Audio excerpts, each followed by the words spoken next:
বাবা বাড়ি থেকে আসো। দাঁড়ান কাকা, আসতাছি। কাকা কোন? বাবা অনেক দিন ধরে কিছু খাই না, কিছু দান করো, জান্নাতে যাবা। আচ্ছা কাকা, আমি দিতেছি না, দাঁড়ান। আব্বাই তো কইছিল যে বেশি বেশি দান করলে জান্নাত পাওয়া যায়। আব্বাই তো জমি বেচে কালকে 10 লাখ টাকা তুই দিছে, বিছনা নিছে। ওই টাকাটা দিয়ে দেই, জান্নাত পাবানি। এই নেন কাকা। আল্লাহ তোমার জান্নাত বেশি করুক বাবা। আব্বা আব্বা আব্বা কি হয়েছে গাদা?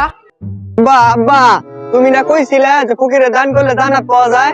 হ্যাঁ ঠিকই তো, জান্নাত তো পাওয়া যাবো। কালকে যে জমি বেচে 10 লাখ টাকা তুইছিলে বিছনা নিছে, ওটা তো আমি ফকিরে দিয়ে দিছি। হালার মধ্যে করছস কি?